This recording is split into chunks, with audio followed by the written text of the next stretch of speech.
ونستعينه ونستغفره ونعوذ بالله من شرور أنفسنا ومن سيئات أعمالنا من يهده الله فلا مضل له ومن يضلل فلا هادي له ونشهد أن لا إله إلا الله وحده لا شريك له ونشهد أن محمدا عبده ورسوله فلله الحمد رب السماوات ورب الأرض رب العالمين وله الكبرياء في السماوات والأرض وهو العزيز الحكيم وقل الحمد لله الذي لم يتخذ ولدا ولم يكن له شريك في الملك ولم يكن له ولي من الذل وكبره تكبيرا والصلاة والسلام على نبينا محمد وآله وأصحابه وعلى جميع الأنبياء والمرسلين ومن دعا بدعوته إلى يوم الدين آمين يا رب العالمين. أما بعد قال الله تعالى في القرآن المجيد بسم الله الرحمن الرحيم إلهكم إله واحد فالذين لا يؤمنون يوم الآخرة وهم منكرة قلوبهم منكرة وهم مستكبرون لا جرم أن الله يعلم ما يسرون وما يعلنون إنه لا يحب المستكبرين. صدق الله مولانا العظيم. وقال رسول الله صلى الله عليه وسلم عن أبي هريرة رضي الله عنه قال رسول الله صلى الله عليه وسلم وقال الله تعالى الكبرياء ردائي والعزمة إزاري ومن نزع أحد منهما فقذفته في النار أو أدخله في النار. رواه المسلم. أما بعد زما د ایمان او د کلمې ورونو د الله تعالی خوش نه ډېر زیات خوښ یو چې د یوې هفتې نه تر بلې هفتې پورې ژوندي وساتلو او بیا یې خپل کور ته را دعوت کړو او د الله تعالی مېلمانیو تر یو څه وخته پورې الله تعالی دې زموږ ستاسو ناسته زموږ ستاسو ذکر مونځ هر یو عمل نیک حسنات الله تعالی په خپل دربار کې قبول کړي او د الله تعالی دې دا فرصتونه مونږ ته همیش دپاره برابر او مهیا کړي چې د الله تعالی نوم واخلو او د هغې عبادت. نن زموږ او ستاسو د موضوع د وعظ کبر او عجب دی. کبر او عجب موږ او تاسو ټول پیژنو او په مختلفو نومونو باندې یادیږي.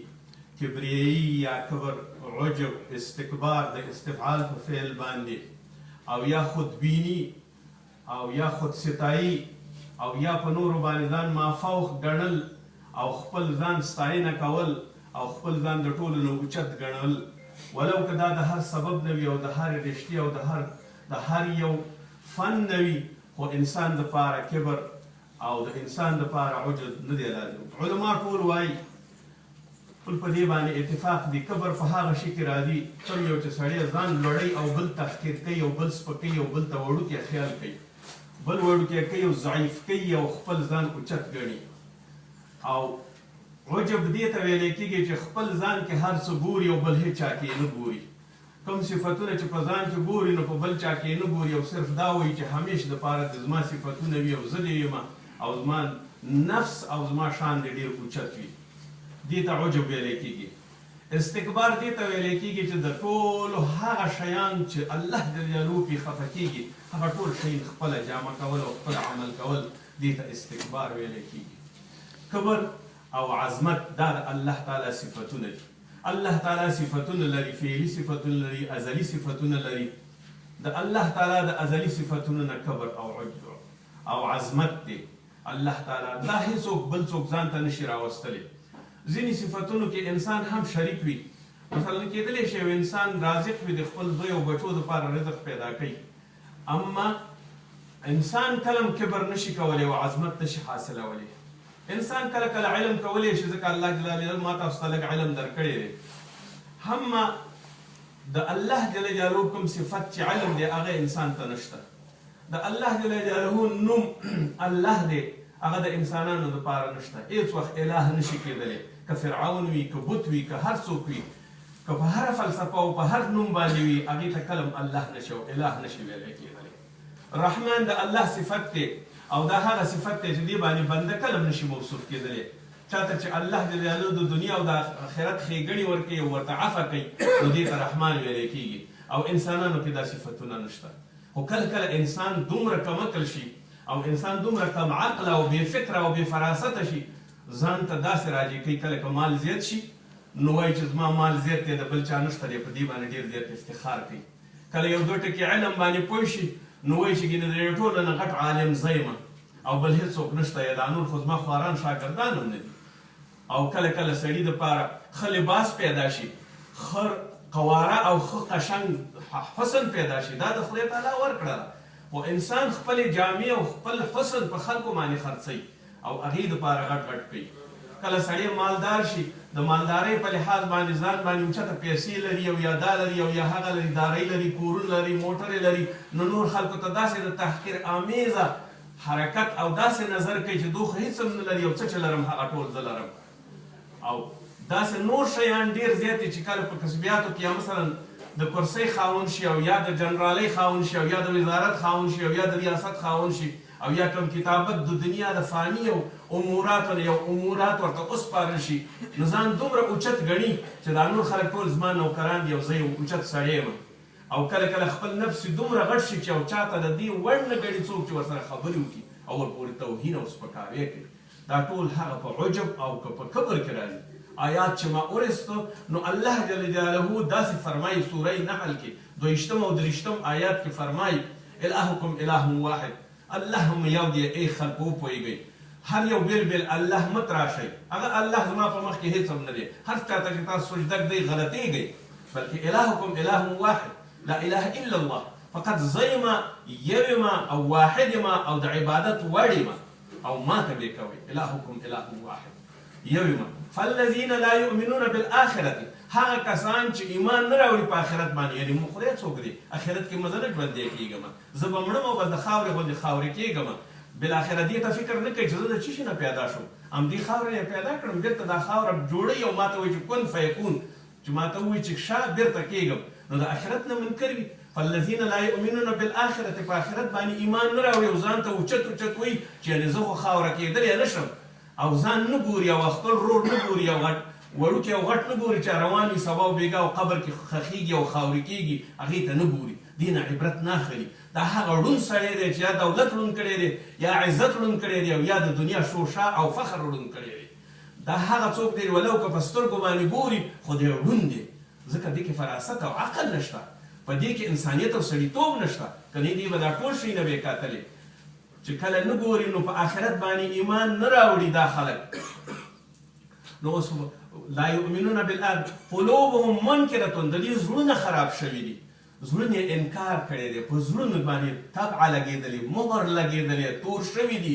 زنګدار شوي دي خراب شوي دي د دې زړونه منکرة د دوی زړونه انکار کوي او منکر شوي دي وهم مستكبرون او دا هغه کسان دي چې طلب د کبر کوي او کبر ځان ته راجع کوي ضمیر ځان ته راجع کوي د یوې ورځې په کرسۍ باندې نازېږي فخرونه کوي خیال کوي خیال دې ته ویلی کېږي چې یو جامې واغوندي او په لاره باندې کوږ کوږ ځي چې زما غوندې خو هېڅوک هم نشي ان الله لا يحب مختالا فخورا الله جل جلاله مختال خیال وونکې فخر کوونکې هېڅ وخت دوست نه ګڼي ځکه انسان د څه دپاره پیدا شوی دی انسان د عبادت دپاره پیدا شوی دی او انسان باید تواضع وکړي او تواضع د کبر په مقابل کې ده بیا فرمایي الله لا جرم ان الله یعلم ما یسرون وما یعلنون یقینا او حتما هیڅ امکان نه لري چې زه دا ونه پېژنم چې ټول هغه څه چې دی په پټه باندې کوي او که په ښکاره باندې کوي زه پرې پوهېږم چې دی څه کوي زه د ده په رګ رګ باندې خبرم ځکه زه د ده صانع یم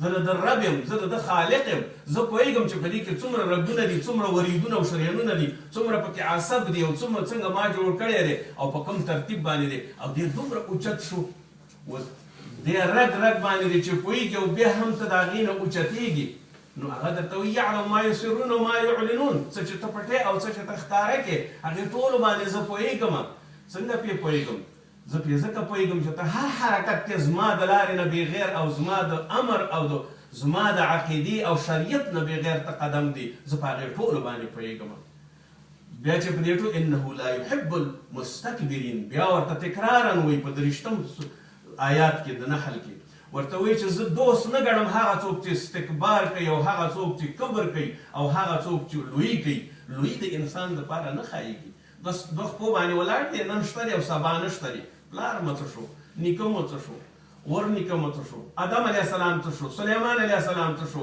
بخت النصر څه شو، فرعون څه شو، دې ټولو ته وګورئ څه شو. ته ډېر اوچت وي او که هغه انا ربکم الاعلی فرعون خلکو ته ویل زه د دې ټولو نه اعلی رب یم، هغه څه شو؟ په کوم ځای باندې لاړه؟ د یو دریاب نه ځان بچ نه کړلی شو، د مرګ نه ځان بچ نه کړلی شو. بخت النصر څه شو؟ د ټولې دنیا پادشاه. سلیمان علیه السلام تخت په هوا باندې ته څه شو؟ ټول زی دغسې. نو ستا لپاره دا کبر څنګه دی؟ او الله هم درته ویل انه لا یحب المستکبرین، زه کلم دوست نه ګڼم هغه څوک چې کبر کوي. رسول صلی الله علیه وسلم فرمایي، کوم احادیث شریف چې ما وغوښتل، ابي هریره رضی الله عنه فرمایي رسول الله صلی الله علیه وسلم وایي چې الله ماته وایي، حدیث قدسي دی، الکبریاء ردائي، کبر زما څادر دی، والعظمة ازاري، او عظمت زما پرتوک دی، زما ازار دی چې زه پې ځان پټوم. د دې دپاره دا مثال درکوي چې د انسان دپاره دوه جامې دي، لکه حج کې چې دوه جامې اغوندي، یو ازار وي او یو د پاسه کمیس اغوندي. درته وایي چې دغه پاس زما دا څه چې کوم یو ما څادر ته اچولی په حج کې دې باندې خو ګورې که نه که ته په دې حج کې چې دغه څادر دارېده دا زما کبریایي ده، دا زما لویي ده، دا زما بډایي ده، او د دې نه هېڅ وخت نور څوک هېڅوک نشي کولی. اوس ته د دې څادر یو مالک دی، دویم مالک پکې نه ځایږي. دې څادر کې هېڅوک نشي ځایېدلی، ځکه څادر د یو سړي دپاره دی، د یو سړي د اغوستو دپاره دی، د یو سړي د استعمال دپاره دی. په یو څادر کې دوه کسه نشي پټېدلی، په یو څادر دوه کسه نشي اغوستلی، په یو احرام کې دوه کسه نشي ځایېدلی، ټول عمر به یو وي. والعظمتو، او عظمت چې دی زما ازار دی، زما پرتوک دی. ته د ما نه عظمت اخلې، زما عورت ښکاره کې، عورت ما پټ دی په د دې ازار باندې.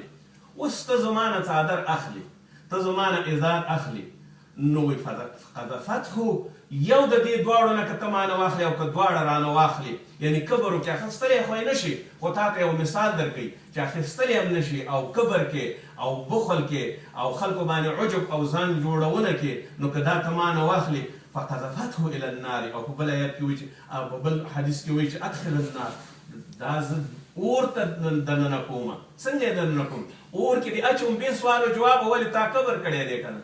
کبر ملایکو درته لیکلی، تا استکبار کړی دی، تا عجب کړی دی، په دې نورو باندې ځان جوړ کړی، په یو فقیر او خوار باندې ځان جوړ کړی، راغلي ستا لاسونه مچې کوي د 2 پیسو دپاره، راځي د یوې ډوډۍ دپاره ستا خپو ته غورځېږي، راځي تا ته ټک ټک کوي ما ته یو څو روپۍ راکړه، تا ټول خو ته ورباندې ځان غټې چې ته ما ته احتیاج یې، تاسو ما ته احتیاج یې، جومات کې ځان جوړې، دیره کې ځان جوړې، دفتر کې ځان جوړې، ځان دپاره خودبیني کې، خودستایي کې، اوچتېده کې دومره ځان اوچت ګڼي چې حتی د خدای العیاذ بالله د خدای صفت او د یو بت صفت او د یو اله صفات په ځان کې پیدا کړي. دا کله په انسان کې کېږي؟ ته ځان ته وګوره، ته چا پیدا کړې؟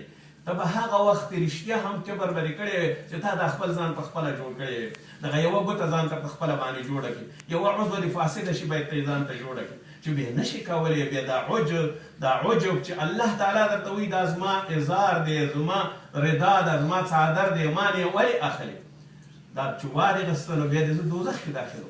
رسول صلی الله علیه وسلم فرمایي که درجن خلک به په ورځ په قیامت باندې مثل زر وي، یعنی دا وړوکی میږی چې په سترګو باندې نه ښکاره کېږي، یو سور میږی، یو سور مور، وړوکی چې دې غوندې به یې ورځ په قیامت باندې فی جسم الانسان، جسم بیا د انسان وي، خو دی به دومره قهتر وي او دومره به وړوکی او تحقیر به وي چې د یو وړوکي میږي په شان به ښکاره کېږي، او ټول چاپېره محیط به ټول د دې ذلت نیولی وي، خلک به پې خپې ږدي، خلک به یې ټېل وهي، خلک به یې ځان لاندې کوي، قسمه قسم نور خلک به ورته فکر نه کوي، د دې لپاره چې دې په دنیا کې هغه کبر کړی دی چې اوس زر غوندې اوسېږه، او بیا ورته د دې زر سره به د دې اندازه به داسې وي چې بیا به وایي کله به یې وایي زه به دا څنګه کومه، دا به وایي زه وړمه دوزخ کې بیا اچوم. کوم دوزخ کې بیا اچوم؟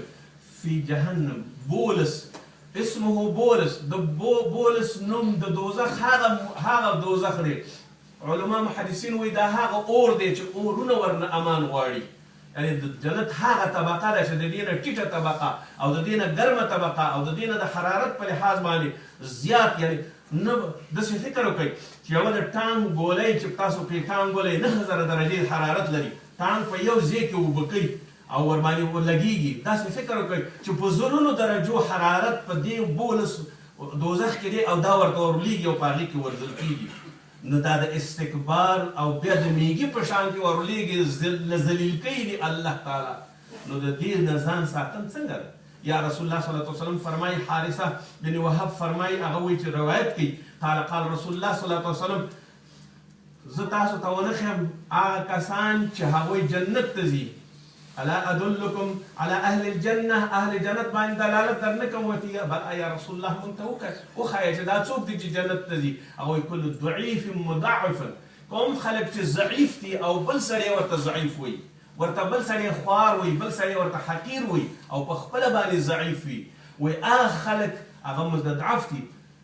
لاقسم الله علی الله لابره، که چېرته دې قسم وخوري چې خدای زما خبره مني او فلانې کار به ما ته کوي، د دې دعا داسې قبلوي که قسم وخوري خدای تعالی ورته قسم رښتیا کوي هره خبره چې ومني. دغه ضعیف کسان چې تاسو ته ښکاره کېږي دا ضعیف کسان د خدای په نیز باندې دومره دي که دې قسم وخوري چې ما ته به فلانې شی راکړي او زه فلانې شی غواړم او یا فلانې ارزو مې ده، نو دغه قسم د دې رښتیا کوي دا کوي.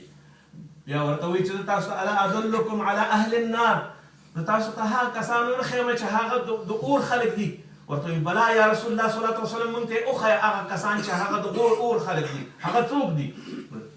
رسول الله صلی الله علیه وسلم ورته کل عتل جواز متکبر، هغه څوک عتل دې ته ویلی کېږي چې ښه پهلوان، ښه غټ وي او ډېر خوراک کوي او خېټه مدام پړسوي او خلکو سره په بدخویي او خشونت باندې خبرې کوي، چاته تندې کلم نه پراخه کوي او همیش دپاره یې پوزه غونجه وي او تندې یې غونج وي، دې ته عتل ویلی کېږي.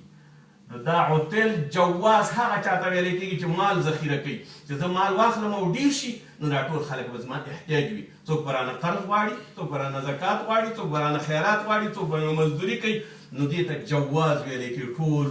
او بخل سره سره د دې مال سره بخل کوي. او متکبر هغه څوک چې کبر کوي په بل چا باندې، دا مال ذریعه، دا خوراک ذریعه، دا خپله پهلواني او غټوالی ذریعه د دې وګرځوي چې دا ټول خلک به ما ته احتیاج وي. نو الله جل جلاله د دې دپاره تا دپاره مال درکړي چې ته پرې خلک وځورې، ښه صورت او ښه شکل یې دې دپاره درکړی چې خلک پرې وځورې. شجاعت د دې لپاره دی چې ته پرې کور کې خپل خپلوان ووژني، ته پرې زوی او لور ووژني، ته پرې خپل تربور ووژني، ته پرې خپل همصنفي ووژني، ته پرې خپل هم مسلکی ووژني. شجاعت د دې دپاره دی او که د دې دپاره دی چې ورځې استعمال شي د جهاد دپاره، هلته شجاعت ښکاره کړي. دواړه لارې پکې دي. دا شجاعت په کوم لاره باندې استعمالي؟ همدغسې په مال کې. کله چې مالدار شوي نو مال د څه دپاره استعمالي؟ دې دپاره چې خیرات او زکات ورکړي، خلکو سره همکاري وکړي، مرسته ورسره وکړي، څه دي چې زړه وي همدردي ورسره وکړي. فاما الیتیم فلا تقهر واما السائل فلا تنهر، یتیم مه راټه او سائل ته مه وایه او مه یې شړه د ځان نه، که نه ښه جواب ورته ورکړه. نو دا دواړه ته د دې دپاره اوس قبر کې چې مال دې د دې لپاره شو چې ته دا ورټې او هغه خفه کړي او هغې ته هېڅ ورنه کړي، نو د دې لپاره تا ته دا مال درکړه. شهوت یې د دې دپاره درکړه چې ته یې مدام په پردو ښځو کې استعمال کړي، د زنا دپاره یې استعمال کړي، او که شهوت یې د دې لپاره درکړه 4 ښځې ځان ته وکړه او 4 اولادونه راوړه، خو دا درته اجازه نشته چې شهوت بې ځایه استعمال کړي. دا هغه څه دي که د کبر دپاره استعمالېږي، کبر دپاره استعمالېږي، ظلم دپاره استعمالېږي، ظلم دپاره استعمالېږي، او که د خیر دپاره استعمالېږي، د خیر دپاره استعمالېږي. اوس د دې لپاره چې شهوت دې بې ځایه استعمال نه کړه، مال دې بې ځایه استعمال، خپل طبیعت دې وګوره. تا ته الله تعالی طبیعت، جبلیت، طبیعت تا ته څه درکړی دی؟ طبیعت یې تا ته د دې لپاره درکړی دی ته یو انسان یې، ستا طبیعت د یو انسان دی، ته د ځان نه د طبیعت د خدای مه جوړوه، د خدایي طبیعت تا ته نشي راتللی. اوس همدغه طبیعت دی که ته یې په ښه اخلاقو استعمال کړي، په دین استعمال کړي، د ورورګلوۍ باندې استعمال کړي، څومره ښه مزه به کوي او څومره خبره ښکاره کېږي. او که چېرته ته بې ځایه استعمال کړي نو عتل جواز، کله چې دا شو او متکبرین، او په هر شي کې د کبر اختیار وي چې زما خلک صفتونه وکړي، زما خلک ستاینې وکړي، نو د دې متکبر نه ځان ساتنه پکار ده، باید سړی ترې لرې اوسي. هر صورت باندې رسول صلی الله علیه وسلم وایي لا يدخل النار في قلب من في قلبه مثقال حبة من خردل. د یو سړی کلم دوزخ ته نه داخلیږي چې دا من الایمان، چې د ده په زړه کې د ایمان نه یوه ذره حبه یا د وري دانه وي یا د خاشخاش دانه وي، یوه دانه د ایمان د ده په زړه کې وي، الله جل جلاله هغه دوزخ ته نه داخلیږي. ولا يدخل الجنة في قلبه مثقال حبة من خردل من الكبر. هغه څوک نه داخلي چې د یوې دانې قدر د یوې ذرې قدر کبر د ده په زړه کې وي، هغه کله هم نه داخلي. په بل حدیث شریف کې فرمایي لا يدخل الجنة ويدخل النار. څوک داخلي في قلبه مثقال ذرة من الكبر، یو ذره د کبر. ذره ساينس کې هغه شی ته ویل کېږي چې په سترګو نه لیدل کېږي. اتم او ذره ډېر وړوکي شی لکه ذروي بم مو اورېدلی که نه. ذره لکه اوس په دې د اتموسفیر په دې طبقه کې ډېرې ذرې ګرځېږي. ذره که څوک نشي کشفولی او نشي بدون د خپلو سامانونو او لابراتوارونو او غټو شیشو نه د هغې په ذریعه بیا ګوري. ذره کله نشي. نو که د هغې په زړه کې وایي ذره قدر د مثقال، یو خو مثقال شو وړوکی شو، د ټول هغه آخري قیمت مثقال دی او د هغې نه مثقال یوې وربشې یا نیمې وربشې ته ویلی کېږي او د هغې نه بیا وروسته ذره شوه او ستا په زړه کې د ذرې قدر کبر وي، نو کله هم تا خدای نه بخي او نه د جنت ته داخلی. یو سړی ورته راجع شو، یا رسول الله صلی الله علیه وسلم رجل يحب نعله جمیل ولباسه جمیل. ورته راجع شو، یا رسول الله صلی الله علیه وسلم د یو سړي پیزار بوټونه څپلۍ ښایسته وي او د یو سړي لباس ښایسته وي، آیا دا سړی هم همداسې حسن لري؟ نه. هغه ورته په جواب کې ان الله جمیل یحب الجمال. الله تعالی په خپله جمیل دی، په جمالاتو باندې ټول شی نه پیدا کړي. ته یې جمیل پیدا کړی، غر یې جمیل پیدا کړی، ځنګل او ونه یې جمیل پیدا کړې ده، ښایسته یې پیدا کړې ده، ټوله دنیا یې ښایسته پیدا کړې، جنۍ او ښځه یې ښایسته پیدا کړې، هلک یې ښایسته پیدا کړی دی، هر حیوان یې ښایسته پیدا کړی دی. څه شی چې د دنیا دی ټول یې جمیل او جمالت باندې پیدا کړي. شنه شنه ښایسته چمنونه یې پیدا کړي دي، ښایسته شنې اوبه یې پیدا کړي، بحرونه یې ښایسته پیدا کړي. نو ان الله یحب الجمال. الله تعالی جمال جوړ ګڼي. یو سړی راغی رسول الله صلی الله علیه وسلم ته، هغې ته وایي چې زه درنه پوښتنه کوم. وایي وکړه رانه پوښتنه. کله چې پوښتنه ورته وکړه نو هغه سړی لږ خیرن خچن و. ورته ویل تا سره مال شته؟ وایي الحمدلله ډېر زیات، رمې مې دي، اوښان مې دي، دا مې دي، دا مې دي.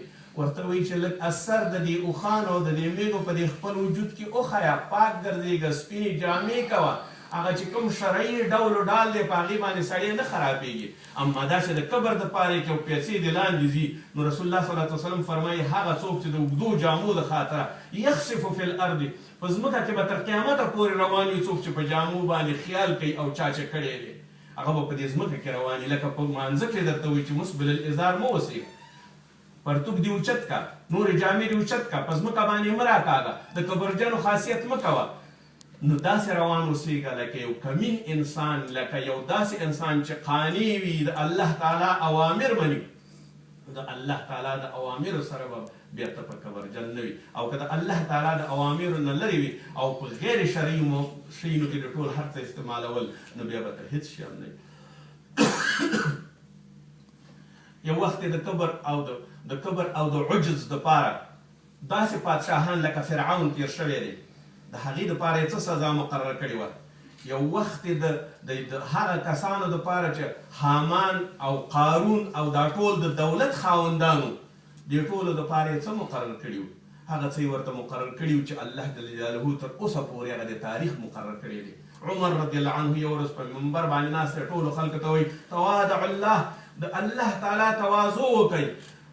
نو بیا ورته سمعت من رسول الله صلی الله علیه وسلم، ما د رسول الله صلی الله علیه وسلم نه اورېدلي، من تواضع الله، څوک چې تواضع کوي، ولو فی نفسه صغیر، که دی په خپل نفس کې ډېر وړوکی او صغیر وي، فی اعین الناس کبیر، او د خلکو په نظر او په سترګو کې به دا ډېر اوچت وي او ډېر به غټ وي. هغه څوک چې دا کار کوي، تواضع کوي، داسې به وي. او ها من تکبر، او هغه څوک چې تکبر کوي، فی اعینه اکبر، په خپلو سترګو باندې ویدلی ګوري چې زه ډېر غټ سړی یم او زه ډېر اوچت یم. فی اعین الناس اهون، او په نیز د الله باندې دی اهون او سپک دی ډېر زیات. حتی لهو الکلب والخنزیر، د سپي او د خنزیر غوندې دی، همدغسې دی چې د هغې نه هم ټیټ دی. نو رسول الله صلی الله علیه وسلم فرمایي کله چې تاسو نیکي کوئ او که تاسو ښه کوئ او نو ډېر الله تعالی اجرونه درکوي، او که چېرته کبر وکئ الکبر کبر څه شی دی؟ حق لري کوي، حق نه تجاوز کوي او د حق نه کوي او د حق نه لري کیږي، او همت الناس او خلکو ته سپک ګوري، د خلکو سپکاوی کوي، تحقیر کوي. نو په دې لحاظ باندې دا دواړه چې دي نو الله جل جلاله په قرآن عظیم الشان کې وقال ربكم ادعوني استجب لكم ان الذين يستكبرون عن عبادتي سيدخلون جهنم داخرين. ای خلکو مانه دعا وغواړئ، ذلیل شئ، ځکه د خدای په مقابل کې هر بنده ذلیل دی. زما په مقابل کې احتیاج حس کوي، دعا رانه وغواړئ، هدایت رانه وغواړئ. پیغمبر ته ووایئ چې قل ربي زدني علما. دغه ټولو پیغمبرانو ته دعاګانې ښیي. رسول الله صلی الله علیه وسلم ته وایي چې ستا سینه مې شرح کړه. موسی کلیم الله ورته ویل اللهم اشرح لي صدري، زما سینه شرح کړه. داسې نه وایي چې زه پیغمبر یم، زه علم ته ضرورت نه لرم. نو کله چې ته وایي شرح شي یا د سینه جوړه شي نو د الله تعالی نه مدد وغواړه. په بل یو آیات شریف کې راځي، په سورة القلم کې راځي، سورة النجم دی یا سورة القلم کې راځي عتل زنیم. د عتل سره یا د هغه څوک چې ډیر خوري او ځان پهلوان وي د هغې سره یو بل صفت زنیم. دا کارونه څوک کوي؟ هغه څوک کوي چې نسب ثابت نه وي، د زاني زوی وي، حرامي وي. موږ تاسو ورته حرامي یو، او حرامي درې کسه ځان سره په دوزخ کې وړي. یو خپل ځان په دوزخ کې وړي، یو خپله مور په دوزخ کې وړي، او یو هغه څوک چې زنا کوي هغه ځان سره وړي. اول د زاني دا فایده وګورئ په دنیا کې، دا ضرر یې وګورئ چې د دې فایده دا ده. درې کسه به دوزخ ته بېځي، خپله به هم ځي دوزخ ته، او هغه ځکه چې دې افعال او اعمال د زنا نه اخیستل شوي. الولد لفراشه، ولد به په خپل فراش دپاره به وي. او که چېرته د زاني وي او د زاني زوی وي نو زنیم دا هغه څوک دی چې رسول الله صلی الله علیه وسلم فرمایي د هغه زاني دی چې د دې به اعمال کله هم روغ نه وي او برابر به نه وي. لکه مغیرة بن شعبته، رسول الله صلی الله علیه وسلم سره بیا ډېره زیاته بېادبي کوله، د دې همدغه صفاتو. اول دا مثال وی علما چې تاسو وګورئ مغیرة بن شعبته ته چې که دې حرامي نه وي، د زانیه زوی نه وي، ولې به یې دا کارونه کول؟ ولهذا هغه څوک چې نسب خراب وي، هغه څوک چې ورځ او شپه خرابوي، هغه څوک چې کبر کوي، هغه څوک چې عجب کوي، هغه څوک چې د خدای د قانون نه مني، هغه څوک چې په ډېرو وړو پیسو په یو ډېر ښه خوراک باندې اوچتېږي او خپل ځان اوچت کوي، د بې علمۍ اثر دی، د جهل اثر دی، تواضع پکې نشته دی، تقوا پکې نشته دی، انسانیت او سړیتوب پکې نشته دی، د هغې نه تمه نه کېږي، همیش دپاره د دې خوا نه د هغې خوا نه د هغې خوا نه درته راځي. تا هم ځان سره په غم ککړی او خپل ځان هم په غم باندې ککړی. دعا کوو اله العالمین زموږ دا محفل د ذکر په محفل کې خدای د دې ثوابونه زموږ ټولو مړو ژوندو ته ورسوي. اله العالمین څوک چې د نږدې او لرې نه مانه ته راغلي هغو ته ذکر عوضونه ورکړي. اله العالمین افغانستان کې امن او امان برقرار کړي. خدای د پاکستان هغه طالبان وبخي، هغه مکتبیان، هغه د کوم یو شي زده کوونکي شاګردان دي، خدای هغو ته مغفرت ورکړي، خدای اولیاو ته صبر جمیل ورکړي. خدای زموږ کوم ځای کې چې دماکې کېږي او چېرته شهیدان کېږي، خدای ته هغو ته بښنه وکړي، خدای د هغو فامیلونو ته صبر جمیل ورکړي. خدای زموږ په ملک کې امن او امان راوړي. زموږ مشران کشران ټول خدای ته ورته هدایت وکړي. اله العالمین موږ د هر بلا او تکلیفونو نه خلاص کړي. چېرته چې په خارج او داخل کې اوسېږي موږ ته هدایت وکړي. خدای د کبر او استکبار نه وساتي. ربنا ظلمنا انفسنا وان لم تغفر لنا وترحمنا لنكونن من الخاسرين.